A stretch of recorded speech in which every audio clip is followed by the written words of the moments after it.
자, 서대주죠. 서대주는 이제 서대주가 쥐지. 주. 서대주가 대주, 큰 쥐야, 쥐. 쥐요? 그리고 여기 이제 타남주라는 애가 나와. 얘는 뭘까?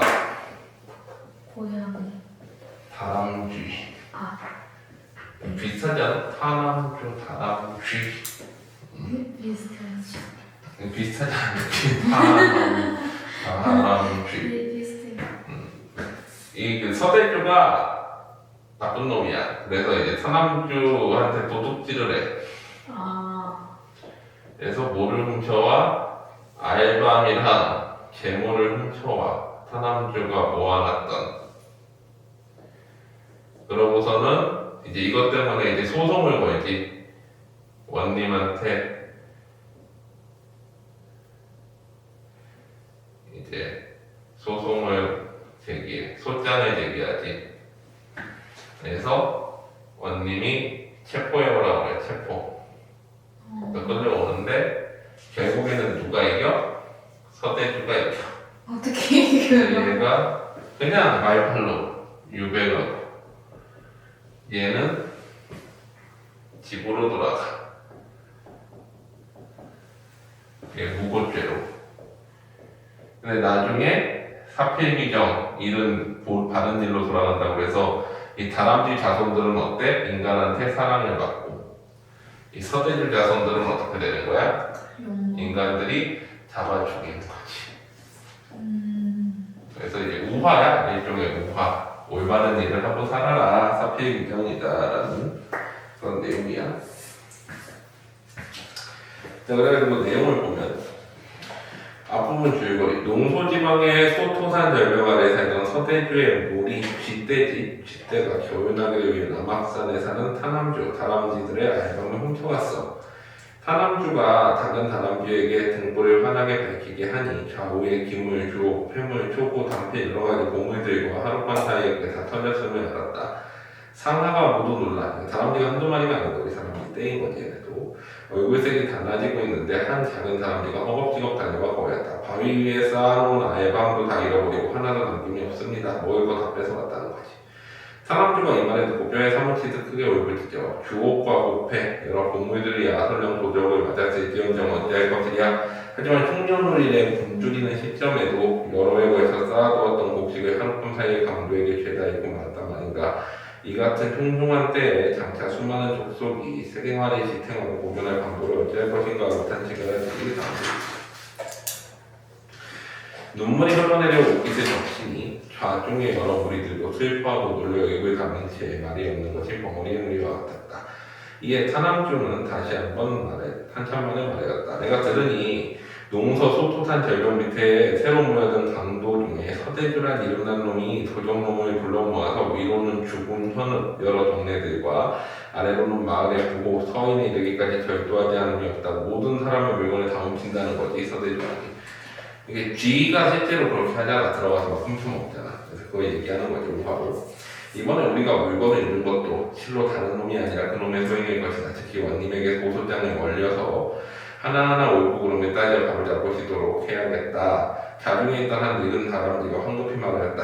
주옹, 주인 어른께서 하신 말씀이 진실로 옳습니다만 옛말에 그 도적질한 바에 밝혀 도적이 곧 굴복한다라고 했습니다. 대저 도적을 잡는 법은 이전의 행각으로 잡는 것이지 앞으로 일어날 일은 잡지 못하니까 이전의 행각이 얘가 확실히 이제 훔쳤다는 증거를 확보하고서 고소해야 된다는 거지.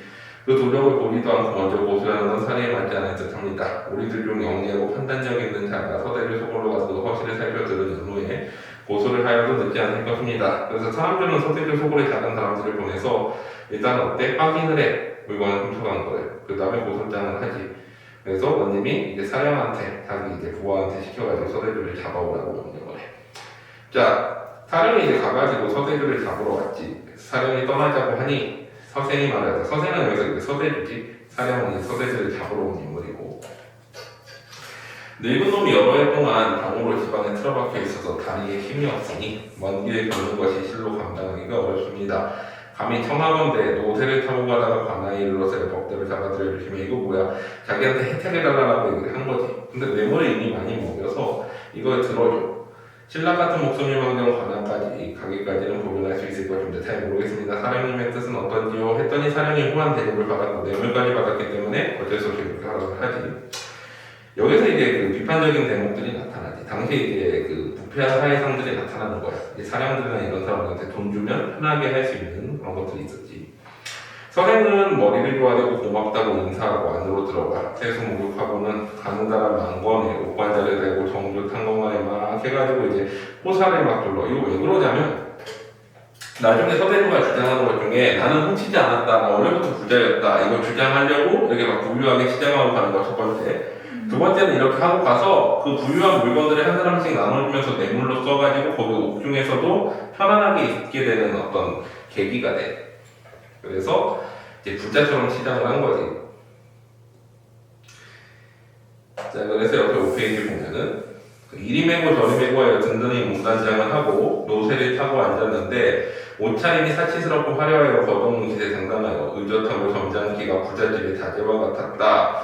말 앞에서 끄는 마부나 뒤따르는 심부름꾼도 옷차림이 화려했고 어린 뒤 하나가 편발에 기름을 바르고 푸른 도포에 검은 띠를 메고 마치 이제 어때? 양반이 행차하는 것처럼 이렇게 꾸몄다라는 거지. 점종과도 같았다라는 건 양반이 이제 부리는 종이니까. 관아의 문이 가까워지자 사량은 미리 관문 앞에 가서 서 있었고 서생이 말에 다니게 관문에서 도착을 하니 사령이 서상을 잡아내려 관대를 벗고 문 밖에서 결박하. 원래는 이렇게 끌고 와야 되는 게 정상인 거지. 그러고는 급히 형리에게 알리니 형리가 다시 원님께 알렸다. 원님이 크게 화를 내어 즉시 잡아들이라 하니 사령이 상투를 쥐어 틀어지고는 나는 듯이 재빠르게 서대주를 잡아가는데 발이 땅에 닿지도 않았다. 이거 이제 좀 과장되게 표현을 한 거지. 사실 이제 쥐 잡아가는 모습이니까 사실은. 머리칼이 바람에 흩날려 덮어버린 채 넋을 잃고 심한 두려움이 온몸에 엄습하여 덜덜 떨며 앉았는데 뾰족한 입은 오물거리고 두 귀가 발쩍거리며 두 눈이 깜찍거리는 이거 뭐야 이제 쥐의 모습을 이렇게 표현을 한 거지. 죽은 것 같고 탄 것도 같았다. 원님이 성난 목소리를 네가 서대주냐? 라고 하니까 대주가 정신을 수습하여 얼굴빛이 조금도 변하지 않은 채 대답하였다. 여기서부터는 이게 어때? 태어난 척 하면서 자기를 이제 변호를 하지. 참으로 그 이름이 적시라옵니다. 맞다라는 거야. 원님이 세상을 막 신문을 하여 할 즈음에 형리가 앞으로 나와 구하였다. 날이 이미 저물어 신문하기가 어려우니 잠깐 하옥하였다가 날이 밝기를 기다려 신문하는 채비를 차리시되 둘 다 모두 잡아들여서 상세히 조사하여 물어보시는 것이 사리에 맞고 또 마땅하옵니다. 둘을 잡아들이다는 건 뭐야? 이제 서대주랑 다남주랑 둘이 같이 붙여놓고서 삼자대면 하는 거지. 원님이 말하였다. 그러면 옥에 넣어 어미 가두어라. 내일 신문하겠다. 라고 해서 형리가 사령을 불러 말하기를 서생놈의 칼을 씌워 하옥하라 라고 했는데 그래가지고 이제 칼을 씌우고 목에 이제 씌우는 게 칼이지. 그리고 그 몸을 검은 포승줄로 묶고 수족에 착고를 채워갔다. 서생을 모시고 따라오는 쥐들이 전부 슬피 탄식을 했지. 그래가지고 차만복이 딱한 광경이었다. 서술자 개입이지. 이거 이제 판소리적 문체나 이런 거에 나타나지. 서술자 개입이라는 건 뭐야? 원래 3인칭 소설 같은 경우에 어떻게 돼 있어야 돼? 작가가 있고 서술자가 있고 서술자는 작품 속의 인물에 대해서 인물을 통해 가지고 독자에게 얘기를 해야 되는데 이 인물을 거치지 않고 서술자가 직접 독자에게 얘기하는 걸 뭐라고 그래? 우리는 서술자 개입이라고 합니다.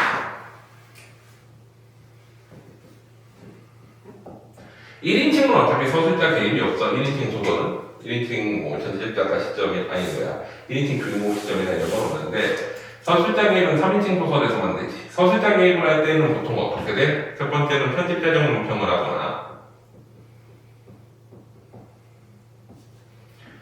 편집자적 논평이라는 건 뭐야? 인물이나 사건에 대한 평가를 하는 거지. 원래 이거는 누가 해야 되는 거야? 독자가 해야 되는 파트인데 서술자 개입을 해가지고 서술자가 평가를 해줘버리지. 독자에게 직접 말을 걸면서 이런 게 이제 서술자 개입이고 또 두 번째는 이제 확인형 선언 발언이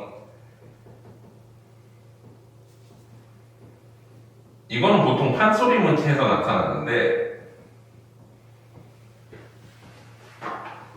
오늘날로 치면 get에 해당하는 뭐뭐 걷다, get 이거야. 그러니까 예를 들면 이런 거야. 곰 세 마리가 한 집에 살았는데 엄마도 아빠도 막 애기 곰이 다 같은 한 집에 살았어. 그러면 집이 참 좁았겠다. 그치? 이렇게 물어보면 뭐야? 직접 말해 거는 거잖아. 확인하는 거지. 너한테 내가 얘기를 해주면서 그런 것들이 확인형 선언 발언이. 그 다음에 세 번째는 선임법 같은 거 써도 뭐뭐지 않은가 뭐 이렇게 하면 어때? 독자에게 직접 말하고 물어보는 경우도 있지. 그런 경우들 서술자가 선임법을 쓰거나 이런 것들이 통상 서술자 개입이야.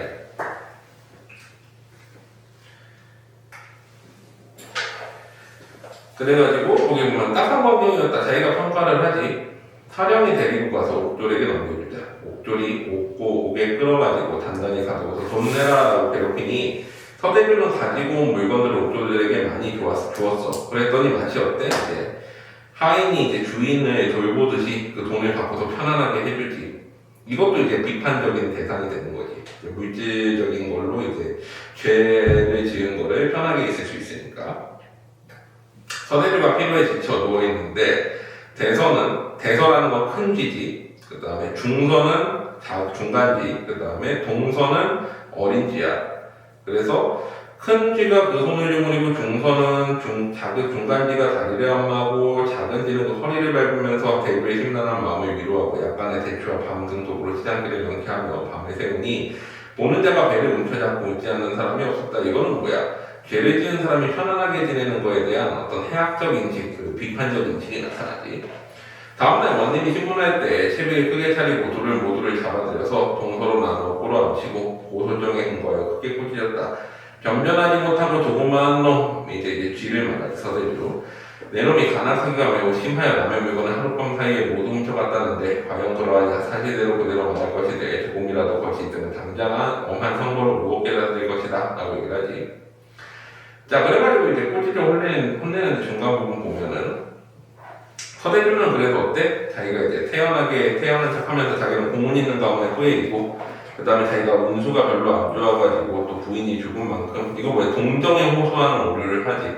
동정에 호소하면서 자기 이제 죄를 피해가려고 그러고, 또 그래서 뭐라고 그래? 이런 신세라서 차라리 돌면 죽고자 했지만 죽지 못했습니다. 여러 해 동안 쌓인 한스러움의 만념이 모두 쟤처럼 모든 생각이 다 쟤처럼 식어버렸대. 타인의 물건을 훔쳐가는 일이 결국에 어디 있겠습니까? 무슨 뜻이 아내가 죽어서 내가 슬퍼할 뿐이 없었지 어디 타인의 물건을 훔쳐갈 생각이나 했겠느냐. 또 그리고 어때? 이제 저놈이 올린 고소야말로 하면서 타남주를 일부러 죄인으로 몰아가지. 그래가지고 저놈이 올린 고소야말로 윗분에 속인 거라고 얘기를 하지. 하물며 근년 이래 흉년이 심하여 살아나갈 길이 없을 터인데 어떻게 알밤을 갈무리. 이거 무슨 뜻이야? 나는 원래부터 부자였는데 저 다람쥐는 흉년이 심했는데 어디서 그렇게 알밤을 많이 구해놨어? 그럼 오히려 상대를 이제 어때? 죄인으로 몰고 가지. 자, 이것은 아주 맹랑한 말이옵니다. 저는 본시 대대로 부유하여 이와 같이 흉년에 한 홉조차 다른 것을 꾸지 않아도 되는데 빌어먹는 놈의 밤을 훔쳤다는 게 옳겠습니까? 저 가난한 놈의 알밤 따위에 내가 훔쳐갈 이유가 있겠느냐라고 거짓말을 하는 거지.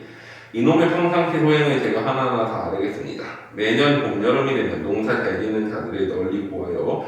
밤낮으로 가을거지를 한 후에는 그 중에 절름발이 도둑놈 귀머거리 맹인 쓸모없는 늙은 할미는 방 가운데 가두어두고 그 밖의 자들을 쫓아내어 흩어지게 되었는데 봄, 여름면은 이와 같이 그대로 하였습니다.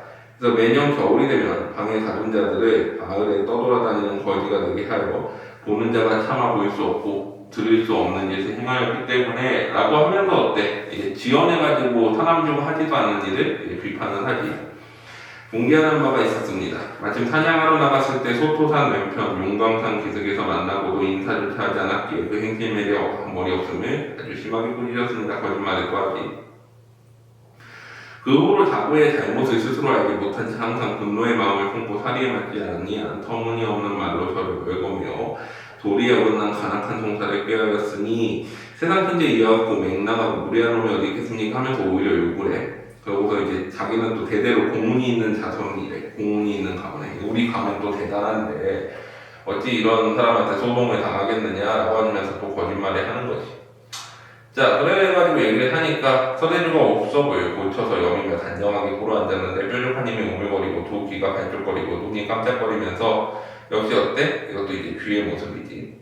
두 손 모아 슬피 빌고 눈물이 흘러내려 옷깃을 적시니 보는 자가 더할 나위 없이 애처롭고 불쌍하다고 할 만한 것이었다. 원님이 서대주의 진투라는 말을 들으니 말마다 사리에 꼭 들어맞고 형세가 본 뒤부터 그러하여 죄를 주기도 어려워 결박한 것을 풀고 큰 칼을 벗겨주고 소를 내려줘 놀란 마음을 진정케 한 다음에 오히려 타남주를 어때? 몽둥이로 세대를 맞고 멀리 이제 외딴 선물 귀여움을 가지. 자, 그래가지고 서대주가 이제 결국엔 돌아가고 타남주는 귀환을 갔는데 이제 중략교에 보면은 후에 서대주가 소백의 여전에 피하여 자손이 번성하니 쥐가 이제 여기저기 번성하는 걸 의미하는 거지. 죽은 현읍에 여왕 한국에 살지 않은 자가 없었고 다 도적질을 하며 살았게 되었지. 이에 세상의 어린아이들, 궁여자들, 종들이 쥐를 만나기만 하면은 모두 죽으니 서대주가 사람을 다치게 하고 물건을 해친다는 것에 대한 인과응보가 아니겠는가. 사람들은 본래 선량하고 고든 부류인지라 사람들이 간혹 다람쥐를 보면 예뻐하지 해치려는 뜻이 없으니 실로 사람쥐의 은덕이 이렇게 보답을 받은 거다 라고 얘기를 하면서 평가를 하지. 그래서 덕을 따르는 자는 창성하고 덕을 버리는 자는 망한다는 어떤 이제 인과응보와 권선징악의 내용을 다루고 있고, 더불어서 어때? 이제 원님의 송사가 어려울 수 있으니 제대로 해야 되지 않겠는가? 라고 하면서 이제 지혜로운 송사를 해야 된다라고 강조하고 있는 내용인 거지. 됐니? 자, 그래서 서대주전은 그렇게 하고, 자, 봐봐. 농가원령가. 농가원령가는 누가 지은 것 같아? 농민. 아니야. 아니요. 자, 농가의 원령이라는 건 뭐야? 달거리 노래라는 거거든. 달거리라는 건 매 달별로 해야 될 거를 정리하는 건데, 보통은 그래서 뭐가 있어? 일단은 1월부터 12월까지를 나눠가지고 노래하는 거고, 그래서 여기에 세 가지가 들어가. 첫 번째, 절기 소개. 이게 음력 1월부터 12월까지인데, 그러면 12개, 각각 2개씩 해서 24절기가 나오거든? 예를 들면 입춘이라던가 뭐 하지, 동지 이러면서 절기거든. 그래서 그거를 소개하고, 그 다음에 두 번째는 뭐가 나와? 농사일. 해야 될 그 계절의 농사일. 세 번째는 세시 풍속. 명절 풍속이 나오는데 만약에 이건 없으면 건너뛰기도 해. 그래서 농사일이 없으면 농사일이 건너뛰고 세시 풍속이 없으면 세시 풍속을 건너뛰지. 절기는 어차피 2개씩 다 있으니까. 그런데 이게 누가 지었느냐? 정화규가 지었거든. 누구야? 정약용 아들이야. 정약용이 이제 맨날 아들들한테 이렇게 편지 보내가지고 가르쳤잖아. 그래서 아버지의 어떤 시학 사상을 본받아가지고 농사에 도움이 되는 노래를 지어보자 해가지고 이거에 되게 길게 1월부터 12월까지 양반의 입장에서 쓴 거야. 그러니까 농민 입장에서 쓴 게 아니라 양반의 입장에서 시락 사상을 본받아서 쓴 게 농가 원료인 거야. 양반은 농사도 안 지으면서 근데 이 사람 가난해서 농사도 지을 수밖에 없었지. 아, 어쨌거나 뭐 그래가지고 그런 상황인데, 근데 또 어떻게 보면은 그렇다고 뭐 농사 막 지었겠어. 그냥 꼰대지 약간. 그래서 농민은 이렇게 지어야 돼 하면서 이제 이 노래를 보고서 농사일에 힘써 일하라 라고 하면서 이제 그 기본적으로 여기에 뭐가 들어가 있냐면은 중농사상이 들어가 있거든. 농사를 중시하는 거야. 그럼 뭐야? 농사가 뭐보다 낫다?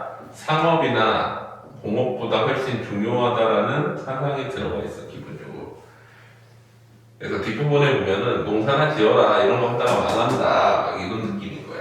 마치 우리가 코인 주식하면 망해 같은 느낌으로 그렇게 얘기를 해. 농사가 가장 중요한 거야 라고 하면서. 자, 그래서 제일 앞에 서가에서는 이제 농가원령가에서 24절기를 나누잖아. 이 절기에 대해서 소개를 해. 이게 만들어진 어떤 기원에 대해서 소개하는 게 이제 서사 파트지.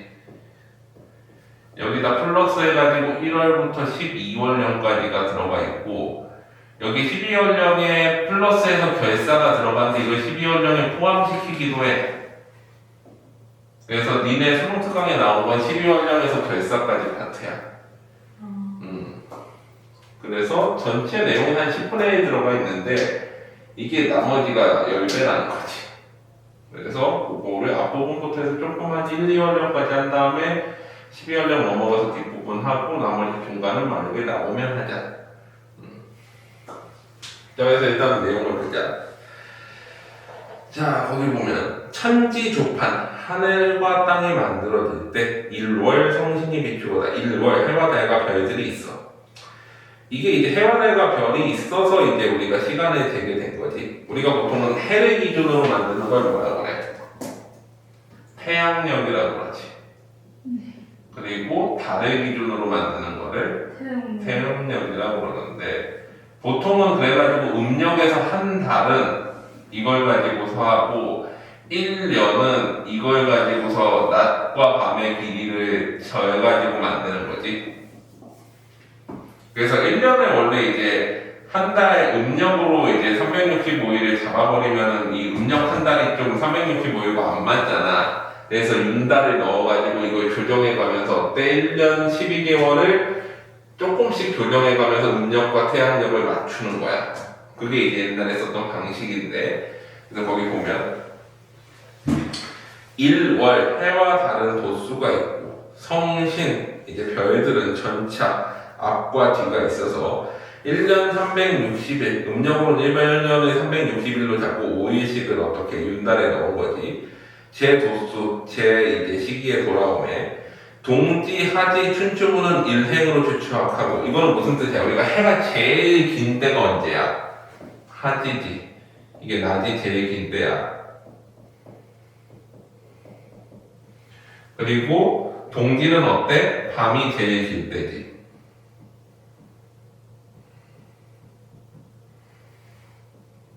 그리고 밤낮의 길이가 똑같은 거를 뭐라고 해? 이제 그 추분과 춘분이지. 여기는 밤낮 길이가 똑같은 거지. 그래서 요 낮과 밤의 길이를 재서 뭐를 삼어? 4개의 절기를 일단 삼고, 동지, 하지, 춘분과 추분은 그건 해의 행동, 일행을 추측하고, 상현, 하현, 망회삭, 이거는 뭐야? 달이 커졌다가 다시 없어졌다가 다시 생기는 요거를 원륜의 영유를 가지고 한 달을 잡는 거지. 그랬을 때 어때? 1년은 요 전체 길이가 360일 정도가 되고, 이거를 이제 한 달로 삼아가지고 30일을 한 달로 삼아버리면 5일이 빠져버리잖아. 그러면 이거를 윤달로 해가지고 조금씩 끼워 넣는 거야, 계속. 자, 그래서 다음 페이지 보면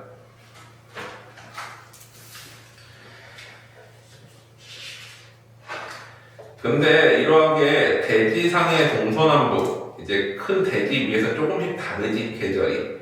그래서 곳마다 틀리기로 북극을 보라마요. 즉 북극을 기준으로 하여 원근, 북극에서 멀고 가까운 것을 바탕으로 해서 조금씩 나라마다 다르게 하니 24절기가 있어서 12삭 12달로 나누어서 분별하여 매삭, 매 달마다 2개의 절기가 배치되도록 만들었다는 거지. 이 절기를 소개하는 거야. 그래서 이제 절기별로 농사일이 뭐고 세시공덕이 뭐다를 알려주려고 하는 거지. 자, 그래서 춘하추동, 봄, 여름, 가을, 겨울이 내왕 왔다 갔다 하여 자연이 성세하고 자연이 이제 그 시절이 만들어지고, 요순 같은 착한 임금, 요순은 누구야? 이제 태평성대를 이룬 임금이라고 그러지, 중국에서. 그래서 역법, 달력을 처음 만들었어. 그래서 천지를 밝혀내어 만민을 맡기시니 하늘의 시간을 잘 밝혀내가지고 모든 백성들이 이제 따르게 했다라는 거지. 근데 중국의 최초의 임금이 누구니? 전에 했니 이거? 사망과 오제? 지금 세계사에서 하고 있어. 세계사에서 하고 있어? 사망은 뭐야? 복희, 여와, 신농이라고 하기도 하고, 여와는 이제 바뀌기도 해. 가끔 여기 딴 사람이 들어가기도 하는데, 복희가 뭐를 해줘? 물고기 잡는 거 알려주고 64개를 인간에게 전수해줬다라고 그러고, 여와는 어때? 인간한테 불을 전달해줬다고 그러기도 하고, 또 하늘을 수리하지. 신농은 어때? 농사 짓는 것과 약초 캐는 법을 인간한테 전수해준 전설상의 인물들이야. 그 다음에 오제는 어때? 이제 최초의 처음에 황제, 노를 황자를 쓰는 헌원씨가 있지. 이 사람은 인간한테 배와 수레를 만드는 법을 전달해줬다고 그러고, 분신 치우와 싸워가지고 승리를 해서 중국의 임금이 되지. 그리고 그 뒤에 이제 중간에 또 두 사람은 되게 애매해. 뭐 창일이 들어오기도 하고, 창일은 뭐 한자 만든 사람이고 뭐 이런 식으로 해서 들어오다가 끝에가 요제와 순제인 거지. 이 사람은 다 전설상의 인물들이잖아. 실제 어땠는지 몰라. 근데 이 순지에서부터 하우시, 하나라를 세운 하우시부터는 이제 어떻게 돼? 하나라를 세워가지고 세습을 해버리지. 그래서 하나라를 세워버리고 이 세습해서 맨 마지막에 누구야? 거왕이지. 하우시는 중국 전체의 치수, 즉 홍수 방지 사업을 해가지고 하나라를 세울 수 있는 권리를 얻었다라고 그래. 그래서 하우시가 세우고 나서 거왕이 이제 폭군이라고 해서 누가 토벌해? 성탕왕, 탕왕이 토벌하고 이 물을 세워 은나라, 박골문의 나라, 원래는 상나라지 이름은 은허라는 도읍을 가지고 있어서 은나라라고 하기도 하지. 그리고 이제 탕왕이 세웠던 은나라는 주왕 때 폭군이 이제 마지막 왕이지 주왕이. 그래가지고 이제 누가 토벌해? 이거를 문왕과 무왕이 토벌하고. 그러고서 어떻게 돼? 이제 이때가 주나라인 거지. 주나라가 이제 어때? 오랑캐의 침략을 받아가지고 요거를 이제 동주시대라고 그러는데 침략을 받아가지고 오랑캐 침략으로 서쪽으로 수도를 옮기면서 권력이 약해졌을 때를 뭐라 그래? 서주시대라고 그러고 이게 소위 뭐야? 춘추시대야. 그리고 주나라가 멸망을 해버리면은 이거를 뭐라 그래? 전국시대라고 하는 거지. 세계사에서 배웠지. 네. 자, 그리고 이 전국시대. 사실은 이 춘추시대에 누가 살았어? 공자가 살았는데 이 공자는 뭐를 되살리고 싶어해? 이 주나라 동주의 문물을 되살리고 싶어가지고 이걸 유교 경전으로 삼은 거지. 주나라사의 시를 모아놓은 거 시경, 주나라 때 이야기를 모아놓은 거 서경, 주나라 때의 달력, 역경. 그래가지고 그게 뭐야? 유교의 삼경이잖아. 그런 식으로 이제 해놓은 거야. 자, 그런데 여기 보면은 뭐라 그래? 지금 쓰는 역법은 언제 거야? 원래 주나라 때일 것 같은데 하우시 때 거래. 즉 언제 거야? 이 하나라 때 거를 지금 쓰고 있어. 이게 지금 거랑 똑같대. 왜? 공자가 주나라 때 거 역법을 가져왔을 법도 한데 이것만큼은 하나라 때 게 더 맞는 것 같아서 공자가 하나라 때 거를 사용했다는 거야. 왜 그런지 보자. 자, 방금 쓰는 역법은 하우시와 한법이라 하나라 때 것인데 한서올량 기구 차례 사시가 맞가드니 무슨 뜻이야? 우리가 보면은 음력으로 지금 쓰는 우리 이거는 1월에서 3월이 딱 봄이고 4월에서 6월이 여름이고 그 다음에 어때? 7월에서 9월이 가을이고 10월에서 12월이 겨울이야. 이게 뭘 기준으로? 음력을 기준으로. 근데 생각해봐. 지금이랑 좀 어긋나지. 지금은 사실은 어때? 거의 12월에서 1월 혹은 11월에서 1월이 겨울이잖아. 그치? 그리고 밤낮의 길이를 쟀을 때도 그게 좀 달라. 그래서 원래는 이 추분하고 동지를 기준으로 해가지고 동지부터 시작해가지고 원래는 1, 2, 3 이렇게 가니까 여기에다가 이제 자, 축, 인, 묘, 진, 사, 오, 유 이렇게 간 거지. 뭐 예상다? 아니다. 이렇게 가는 게 아니지. 겨울에서 봄으로 가야지. 반대지. 그래서 1, 2, 3에서 자, 축, 인 12간지 알아? 자축인묘, 진사오미, 신유술에. 그리고 4, 5, 6 해서 자축인묘, 진사, 7월, 8월, 9월, 오미, 신, 그 다음에 어때? 10월, 11월, 12월, 유, 술, 해. 원래는 이렇게 간 거야.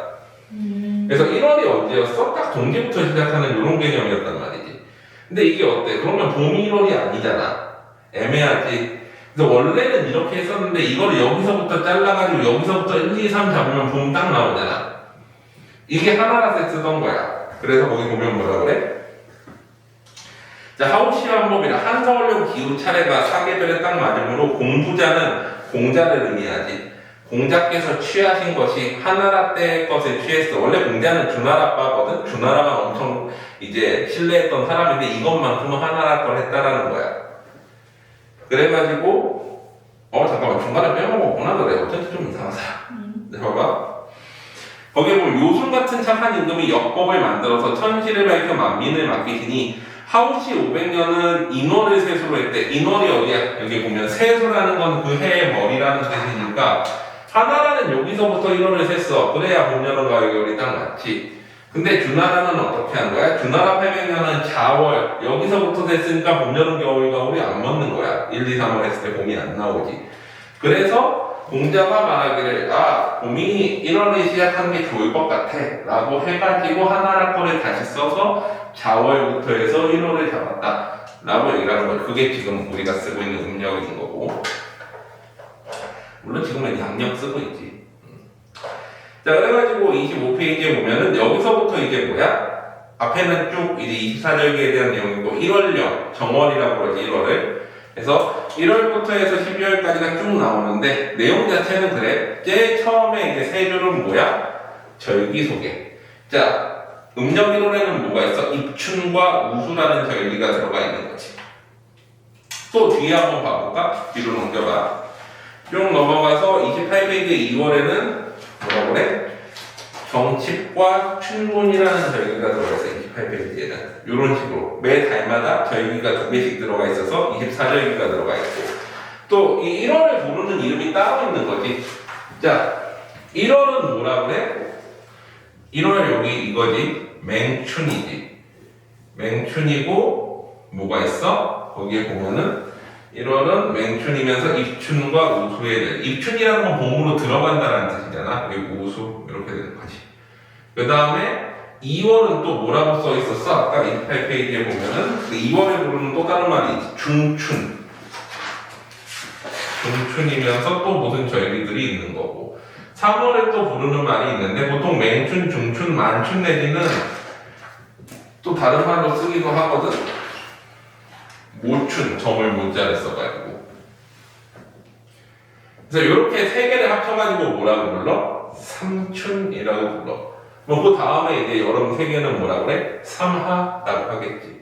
가을 세 개의 계절은 삼추, 그 다음에 삼동 이렇게 가는 거지. 그래서 절기 소개는 보통 이렇게 하고 난 다음에 그 다음에 농사일하는 거를 얘기를 하는데, 일단 보자. 정월은 맹춘이라 입춘과 우수란 절기가 있고, 그 절기 특성이 어때? 산중, 산속의 간합, 골짜기 사이에 빙설, 얼음은 아직 남아있지만 평묘광야, 넓은 광야에는 운물이 변하도다. 운물은 뭐야? 어떤 계절의 경치가 변한다는 거지. 그래서 겨울에서 봄으로 변해온다는 거야. 자, 그 다음에 여기서부터 이제 봄이니까 농사를 권장해야 되잖아. 그래서 어와 감탄사지. 우리 성상, 임금이지. 임금께서 애민중농, 백성을 살아가시고 농사를 중히 여기시니 간측하신 권농유능, 이건 뭐야? 간측하신, 되게 간절하면서도 이제 애타게 타이르시는 권농, 농사를 권하는 유능, 유능은 임금이 내리는 명령이지. 그러니까 중농 사상이 나타나지. 임금은 농사를 중시해. 왜? 천하의 근본은 농사라고 생각하잖아. 유교에서 농사로서 이제 먹고 쓰는 거 다 하니까. 방곡에 반포하시니, 방방곡곡에 반포하니. 왜? 봄이 돼서 농사를 잘 지어야 우리 한 해를 잘 먹고 살 수 있으니까. 슬프다 농부들아, 아무리 무지한데 너의 이해를 보사. 그러니까 이로움과 해로움을 따지기 이전에 임금의 의, 성의, 임금의 명령을 어기겠느냐. 농사 짓는 게 임금 명령이니 네가 시스컨 조건 농사 지어라 이거지. 산전과 수다, 산의 밭과 논문을 상반, 반반씩 하여 힘대로 농사 지어라 라고 얘기를 하고 있는 거지. 자, 그 다음에 1년의 풍흉, 1년 동안 풍년과 흉년은 침략하지 못하여, 그러니까 사람이 그거에 다 알지 못하더라도 인력, 사람의 노력이 극진하면 천재, 하늘의 재앙에 면하나니 각각 권면, 각각 이제 서로 권하여서 게을리부지 마라. 자, 그리고 26페이지 가보자.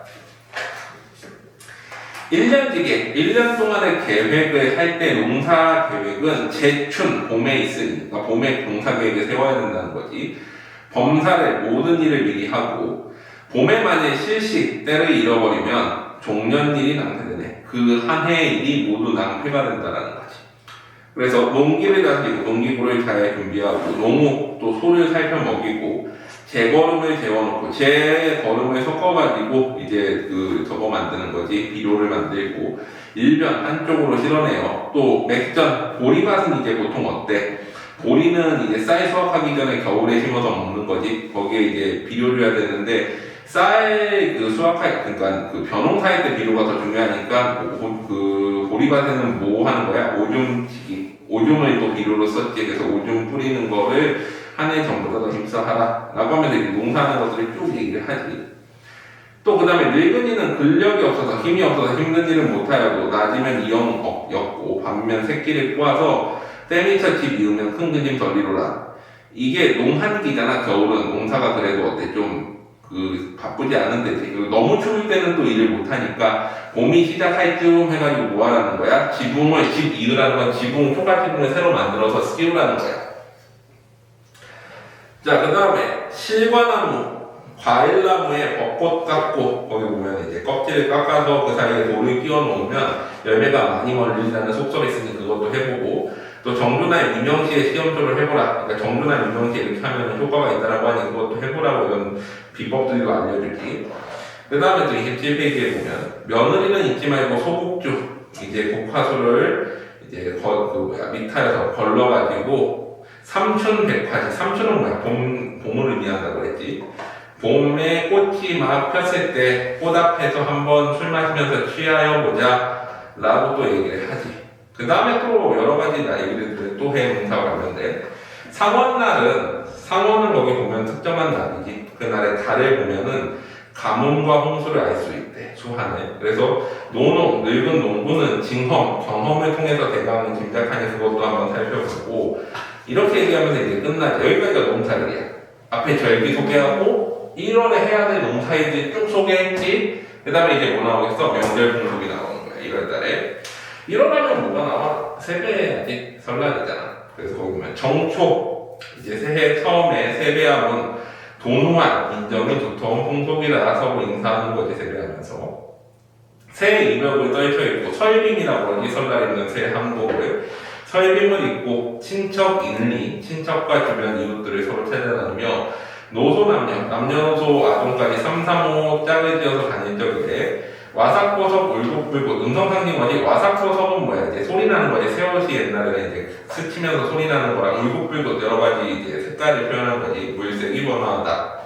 또 설이면 사내 아이들은 연어기고 계집 아이들은 널뛰기를 하고 윷놀아서 내기하는 소년들의 놀이로다. 이런 놀이들이 한다는 걸 또 소개하고 다음 페이지 보면 사당에 새알, 사당에다 인사드리고 병상은 떡국이야. 떡국 먹고 술과 과일 먹고 엄파와 미나리를 무엄에 곁들이면은 이제 파와 미나리를 거기 보면은 이제 무에 곁들이면은 보기에 새로워서 오신채 5가지 향신료에 해당하는 이제 채소들보다도 더 낫다라는 거지. 또 정월대보름날은 뭐해? 뭐 관광지원래 하기도 하지만 이제 저런 거 먹잖아. 이제 호두나 뭐 땅콩 같은 거 먹기 원래는 그거 얘기하는 게 또 나와. 보름날 약식 다래. 이 다래는 이제 차례 지내는 건데 이것도 신라적 풍속이고, 묵은 산나물을 삶아내니 육미 이제 고기 맛보다도 맛있대. 또 기바이기는 약술도 먹고, 보름사기는 생물 거기 나오지. 밤과 이제 이런 것들 먹고, 먼저 불러서 더위 팔고, 이제 1월에 이제 사람 이름을 먼저 부르면은 어때? 더위를 그해 안 먹는다고 해서 더위 팔기도 하고, 달맞이하고 갯불 켜고 불러오는 풍속이요 아이들의 놀이로다. 그래가지고 이제 정월대보름 풍속까지, 설날이랑 정월대보름 풍속까지 소개하면은 1월의 명절은 다 끝났지. 그래서 1월이 끝난 거야. 그러면 이제 2월로 들어가는 거지. 이런 식으로 이제 쭉 하는데, 보면 이 사람은 유교적인 사람이잖아. 그래가지고 중간에 보면은 2월 연등절이나 4월 이제 그 부처님 오신 날 행사 같은 건 언급도 안 해. 그리고 또 뭐 그런 것도 해. 4월에는 뭐 부처가 왔다고 해서 연등절 하는데 그런 건 할 필요 없다라는 식으로 얘기도 해. 기본적으로 이 집안 무슨 집안이야? 양반. 이면서 천주교 집안이야. 아, 그러네. 정확히 천주교잖아. 자, 그래서 뭐 그런 내용들이 좀 나오는데 2월 한번 보자. 2월은 중춘, 가운데 있는 봄이고, 정칩, 개구리가 깨어난다는 정칩, 그리고 춘분의 절기로다. 밤과 낮의 길이가 똑같은 거지. 자, 그래서 29페이지에 보면은 2월 음력 5월 초6일은 뭐야? 2월 6일이라는 뜻이야. 2월 초에 6일 날은 좀생이라는 별이 뜨는데, 그걸 보면 또 풍년과 흉년을 알 수 있다 하니 이제 그걸 찾아보고, 또 20날에는 엄청 맑고 이제 흐린 것을 통해 가지고 또 풍년 흉년을 또 짐작할 수 있대. 뭐 별 희한한 이런 민간 풍속 같은 거 다 적어놨지. 자, 그 다음에 반갑다. 봄바람이 의구의 문을 여는, 봄바람이 문을 열고 들어온다는 거지. 말랐던 풀뿌리와 속잎이 맹동한다. 슬슬 이제 식물들이 자라기 시작하는 거지. 음력 2월이니까. 초여센 날, 아니지. 현대 밑으로 가면 개구리 오는 곳에 녹물이 흐르다. 왜? 경칩이니까 이제 개구리가 깨어나는 시기지. 맵비둘기 소리 나니 버들빛이 새로워라. 봄 풍경이 됐지. 보장기를 차려놓고 춘경을 서울이라 이제 봄농사를 짓는 건데, 살긴 밭을 가리어서 춘모를 많이 갈고, 춘모, 이제 봄보리를 많이 갈고, 면화밭이 되어 제때를 기다리오. 지도, 이제 면화도 심어가지고, 이제 면화 심을 준비를 하라는 거지. 또 담배모와 잎심기 이를수록 돋느니 좋으니라. 이제 보면 여러 가지 심어야 될 때가 슬슬 오니까 2월에 심을 거, 3월에 심을 거 쭉 얘기를 해주겠지. 또 멀리 있는 숲을 장정하니 생리를 겸하도다. 이제 멀리 있는 숲을 정원에 있는 숲을 이제 다듬어 가지고 이득을 겸하는데 왜 그래? 한쪽은 과일나무 심고 한쪽은 뽕나무 심고. 뽕나무는 뭐 했어? 뽕잎 따가지고 누에 매겨서 비단짤 때 쓰는 거지. 그래서 이제 부업으로 많이 하는 거지. 또 뿌리를 상하지 말게 하려고 나무를 심을 때는 어떻게 해라? 비 오는 날 심어라. 이런 거가 써있지.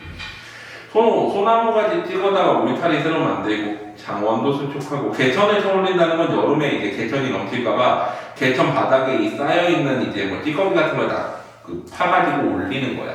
또 옆으로.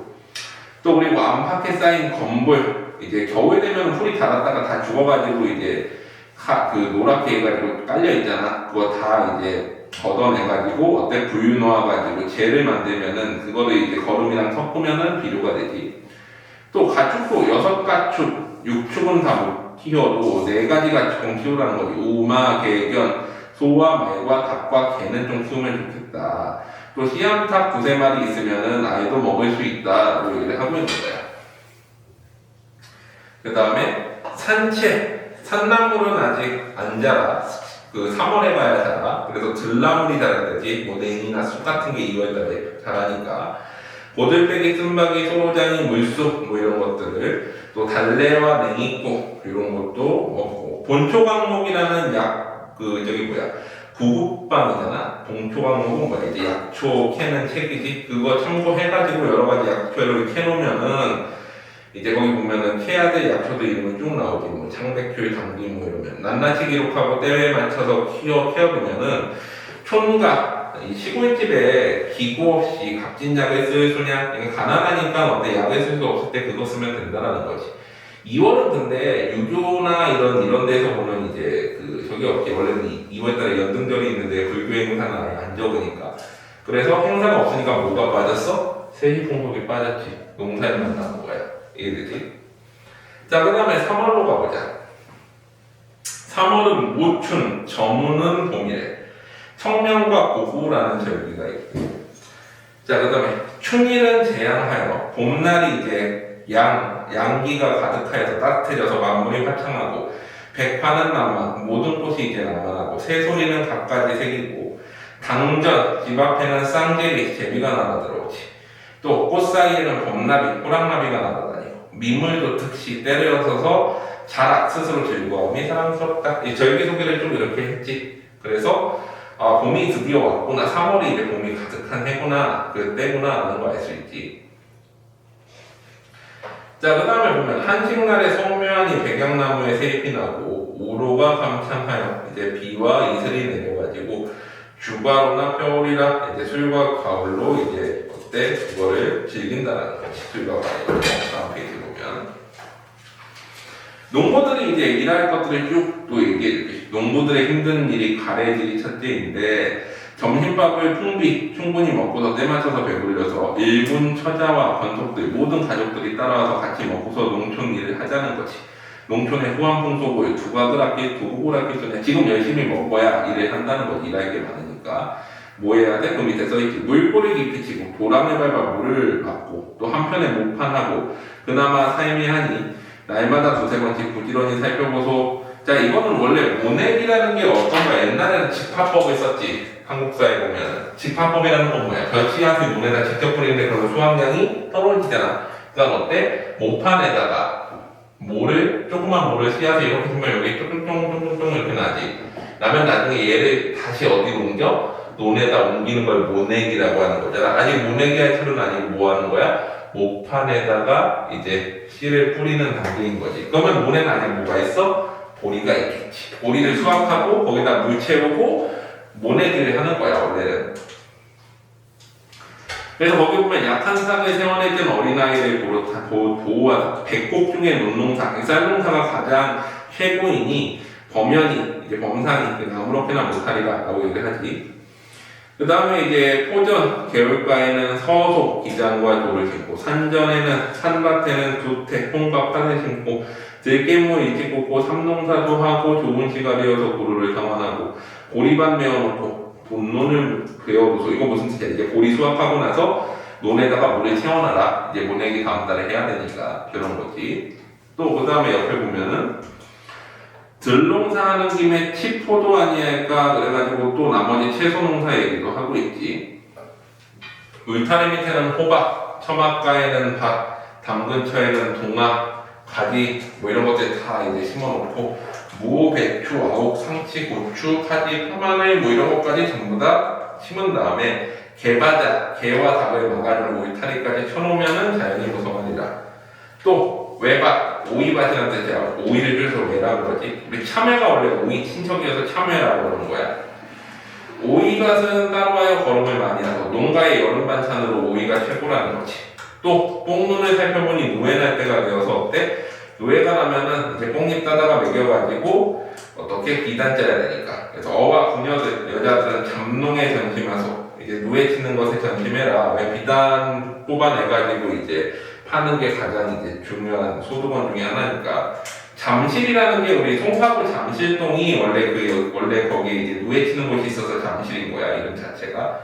그래서 이제 누에 치는 집을 최소 청소하고 여러 가지 기구들을 준비하니 다래끼, 칼, 도마, 채광줄이 전부 이제 누에 칠 때 필요한 것들 각별히 조심하여 냄새 없이 하소. 왜 냄새가 배면은 비단에도 냄새가 배 수 있으니까.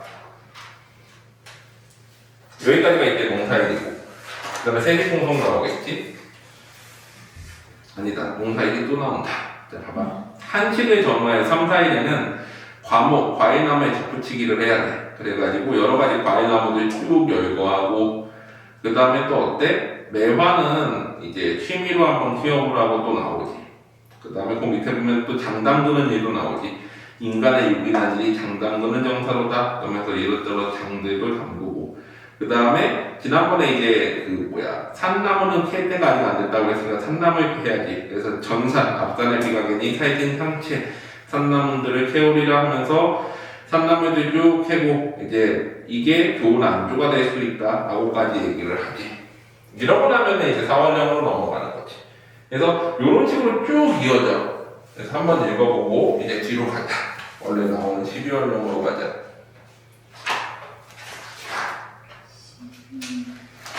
12월령이 페이지 64페이지.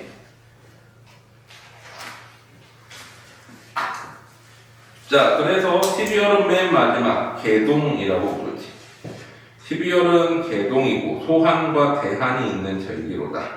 설중, 눈 속에 봉만, 봉우리들이 해가 저문 밑으로다. 한 해가 지나가는 것 같다는 거지. 세전 남은 날이 얼마나 걸렸는고 무슨 뜻이야? 이제 한 해에 남은 날이 얼마나 남아있는가 라고 하지. 자, 이때는 뭐가 없어?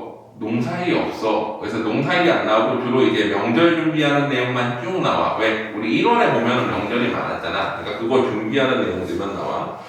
집안의 여인들은 새시, 즉 새해를 의복을 장만하고, 아까 이제 설빔 입고 돌아다니던 그거 장만하고, 무명, 명주 끊어내 온갖 물색으로 다 드러내니, 자주보라, 송화색에 청화색, 갈매, 옥색 이런 것들이 다 이제 물들이는 거지. 그래서 아까 와삭버섯, 물긋물긋 그랬잖아. 색의 옷의 색을. 1변으로 다듬으며 1번으로 옷을 지어내니 상자에도 가득하고 햇대에도 가득 걸어서 옷을 다 만들어 놓고 또 입을 것 그만하고 먹을 것도 장만해야지. 설날에 먹을 거. 떡쌀은 몇 마리며 술쌀은 몇 마리고 콩 갈아서 두부 만들고 메밀쌀 만두 빚고 새육 이제 새육은 뭐야 고기인데 우리가 옛날에 고기 먹기 힘들었으니까 설날에만 고기를 먹었다고 해. 그래서 설날에 먹을 고기는 게를 구워서 그러니까 어때? 그때 당시에 돈을 모을 방법이 없으니까 갯돈으로 이제 하고 국어는 장에서 사고 나평날에 창에 묻어 잡은 뻥이 몇 마리인가 나평날에 이제 그 뭐야 덫을 놔가지고 뻥을 잡았지. 그래서 뻥 잡아가지고 그걸로 또 준비를 하는 거지 명절 음식을. 아이들은 금을 쳐서 참새로 잡아서 지져 먹고 깨강정, 홍강정, 곶감, 대추, 생률 여러 가지 준비하고 주중 술동이에 술까지 이제 가득 준비하고 돌틈에서 샘소리 나고 뒷집에서는 이제 타병성 떡 만드는 소리가 나고 여기도 나고 저도 나고 다 이제 풍요로운 모습이지 이제 명절 준비하면서 새로운 등잔에 세발심지 심지도 두고 장등에어 세울 적에 오랫동안 이제 밤에 빛을 세우고서 윗방 공당 부엌까지 곳곳이 명랑하다. 이제 설날 준비하면서 밤늦게까지 막 불 켜놓고 하는 거지. 또 초롱불에 오락가락 묵은 세배. 옛날에는 이제 한 해가 갈 때에도 세배하고 새해에는 또 세배하고 이랬어. 그래서 마지막 인사를 하는 거지. 한 해 가는 거 묵은 세배하고. 자 여기까지가 이제 12월령 끝인 거야.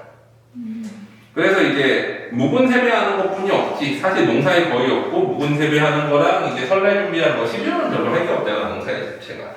그래서 이렇게 하고 끝나고 결산 부분에서 이제 뭐라고 해? 농사의 중요성에 대해서 얘기를 하고 있어 이제. 어와 내 말뜻도 농업이 어떠한가? 종년 한 해 동안 근고 고생한다고 하나 그 중에 납이 있네. 농사일이 괜찮은 것이다 라고 얘기하고 있는 거지. 위로는 국가공연, 국가의 봉사하고 사계절의 제선 여러 가지 제사하고 봉친 이제 그 부모께 혹은 조상들한테 제사 지내고 형제 처자 혼상 제사 형제 처자 친척들의 모든 이제 혼인과 제사 그리고 이제 장례식 그런 거에 먹고 쓰고 입는 것을 전부 다 뭘로 감당한다는 거야? 토지 소출 땅에서 나는 것 즉 농사일이 아니면 어떻게 돈 감당을 할 수 있겠느냐. 예로부터 이런 말이 농업이 근본이다. 농사가 천하의 근본된 일이라는 거지. 그 외의 일들은 어때? 이제 그 도박 같은 거랑 똑같은 거야 라고 하면서 여기서 되게 나쁘게 얘기하면은 배부려 선업, 배를 가지고 돈을 버는 거나 말 부려서 장사하거나 전당 잡고 빚주기, 장판에 책에 빚놀이 하는 거지. 빚주고서 이자놀이 하는 거. 술장사, 떡장사, 손막질, 가게부기 여러 가지 조막을 하거나 아직은 혼자는 아직은 먹고 살만한 것 같지만 한번 뒤뚝하면 파랗고 미끄러움이 살던 곳이 터졌다. 이거는 조금만 잘못해도 어때? 망하기 십상이라는 거지. 농사는 근데 그렇지 않다라고 얘기하고 있는 거야. 자 그래서 그 옆에 보면 67페이지에 농사는 믿는 것이 내 몸에 달렸나니 자기에게 달렸다는 거지. 물론 절기도 진태가 있고 즉 절기도 항상 맞는 게 아니고 우리가 절기에 맞춰서 농사 짓는데 절기에 따라서 갑자기 막 봄에 눈이 내리고 그러기도 하잖아. 또 연사 한 해에도 풍년과 흉년이 있어서 수한 풍박의 잠시 재앙이 없다 하려면은 즉 가뭄도 오고 홍수도 오고 우박도 내리고 막 비도 내리고 막 그래서 재앙이 없진 않겠지만 극진히 힘을 들여서 가솔들이 일심 모든 가족들이 한마음으로 농사를 지으면 아무리 살년 죽을 것 같은 해에도 아사 굶어 죽지는 않는 게 농사라는 거죠. 어쨌거나 먹는 거 만드는 일이니까. 자, 제 시골을 지키어서 소동할 듯 다른 데로 움직이지 말아라 라고 양반의 입장에서 얘기하는 거지. 사실은 농사꾼들이 딴 데 가지 말아라. 근데 만보가 보면은 도망갈 만하잖아 그런 상황이면. 근데 이제 이건 양반이니까 농사에 지으면서 그냥 살아라 라는 거지. 또 황천이 인자에서 하늘이 인자에서 노아님소 한때로다. 자네가 생각해보시오 라고 얘기하지. 자네 해어부가 10년을 가정하면 10년을 예를 들면 그 중에 70%는 흉년 들고 30%는 흉년이라 먹고 살만 하다는 거지. 아무리 흉년이 있다고 해도. 천만 가지 생각 말고 농업을 전심하서 농업을 계속 하라는 거지. 자 그래가지고 하소전 빈풍시를 하소전과 빈풍시는 거기에 보면은 뭐야 가다리 어떤 농업에 관련된 것들을 기록해놓은 책들이지. 그거를 성인이 이제 지었는데 이러한 성인이 지은 것을 본받아서 내가 이거를 대강 이제 우리 백성들한테 알려주기 위해서 노래로 만들어서 이렇게 전달을 하려고 하니 이 글을 자세히 보아 힘쓰기를 바라노라. 어때? 농사 열심히 지어라. 그래서 이 노래 지은 이유를 얘기하고 있는 거지. 됐지? 자 이제 마지막 규정리를 나가보자. 규정기는 짧아. 그거는 좀 짧더라고. 그래서 오늘 규정기까지 하면 요거는 숙제고 저거 다 쓰면 끝. 예. 자, 103페이지. 자, 규는 되지? 좀 짧네. 짧고 수필이야. 배고프게. 네, 다음 주에 이제 그 마당기 편집이 계기지. 그건 약간 이야기예요. 소설. 소설은 장편 소설. 그래도 소설은 괜찮아요. 이야기가 있으니까 그렇지. 이야기 없는 건 좀 힘들고. 규정기하고 그다음에 낙지가 짧은 거 하면 끝나. 우와.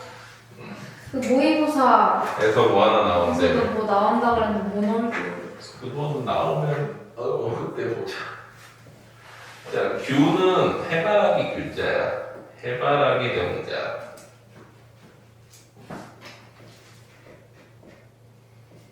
해바라기 옆에 지은 정자에 대한 기록. 그래서 이 사람이 유배 가가지고 조이가 유배 가서 이제 해바라기 옆에 조그만 정자를 하나 지어줘가지고 이렇게 지어놓고 있으니까 어떤 사람이 보다가 아니 왜 이 정자 이름을 해바라기 정자라고 지었냐 하필이면 해바라기 풀떼기잖아. 왜 이딴 소나무나 막 이런 거창한 매나무 같은 거 있는데 왜 이딴 이름 지었니? 라고 얘기하니까 해바라기가 뭐를 바라봐? 해를 바라보는 해는 뭐를 상징해? 임금을 상징한다. 충성스러운 너의 모습을 충성심을 나타내기 위해서 지었다. 또 그렇다고 내가 유배와 있는 입장에 막 소나무나 대나무 같은 대단한 거를 하기도 그러니까 그래서 충성심을 상징하려고 보잘것없지만 해를 잘 따라다니는 해바라기 이름을 본따서 지은 거다라고 하는 내용이야.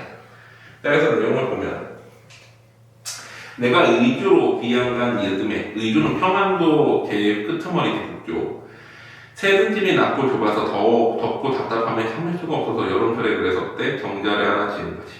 채소밭에 좀 놓고 바람이 잘 통하는 곳을 골라 석가래 몇 개로 정자를 얽고 띠로 지붕을 덮어놓으니 석가락 몇 개로 정자를 얽고 띠로 지붕을 얹혀놓았다는 건 되게 소박하게 되었다는 것이 석가래라고 해봤자 이게 나무 몇 개 이렇게 놓고 이렇게 한 다음에 띠 풀로 이렇게 지붕 지은 정자라는 거야.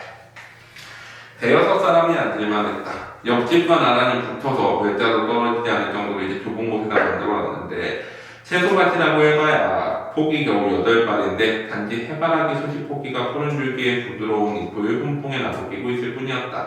그래서 이거 보고서 어때? 해바라기 정자라고 진짜 규정이라고 이렇게 친 거야. 손님 중에 나한테 이제 묻는 사람이 있었지. 손님은 이제 일반적인 판단을 가진 사람이 보편적하고 많은 사람들은 해바라기가 별 볼일 없는 꽃이라고 생각을 하니까 그래서 묻는 거지. 저 해바라기는 식물 가운데 보잘것없는 것입니다. 옛날 사람들은 여러 가지 풀, 나무, 꽃 가운데서 어떤 이는 그 특별한 품질을 높이 사기도 하고 또 어떤 이는 향기를 높이 사기도 해가지고 대체로 뭐를 많이 지어? 소나무, 대나무, 매화, 독화, 난이나 해초 같은 걸로 이름을 짓는데 왜 굳이 해바라기 하찮은 식물로 이렇게 이름을 지었느냐라고 묻고 있지. 그랬더니 내가 대답해. 사물이 한결같지 않은 것은 그리 타고나서 그런 것입니다. 그러니까 타고난 본질이 각각 있는데 귀하고 천하고 가볍고 무겁고 하여 만에 하나도 같은 것이 없는데 저 해바라기는 보잘것없는 건 맞아. 그러면서 사인의 의견을 일단 인정을 해.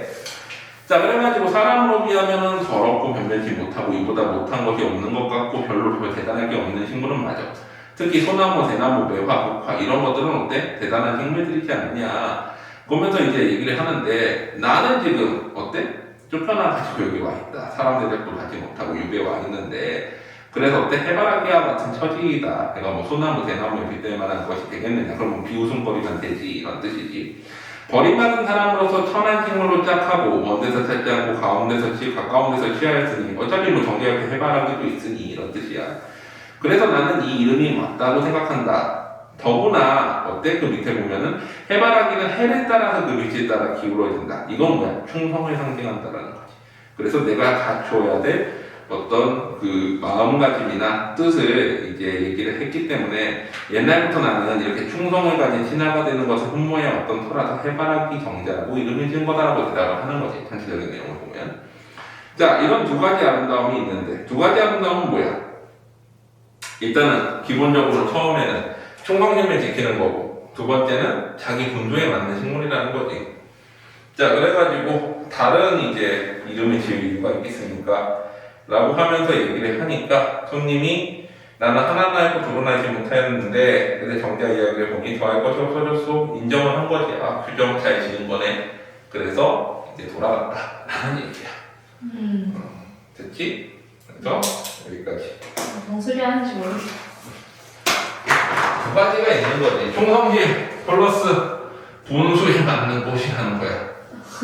해바라기가 나의 충성심을 말하기도 좋고 분수에도 맞다. 그래서 난 해바라기 정자라고 이름을 짓겠다. 내가 유배객이잖아. 유배객인데 내가 막 대단한 소나무 정자 막 이렇게 지어놓으면은 유배객 주제에 무슨 하면 사람들이 비웃는다는 거지. 그럼 해바라기랑 자기를 동일시하는 거예요. 응, 그렇지. 그리고 나의 충성심을 보여주면 그런 정자다. 됐지? 자, 그래서 여기까지 하고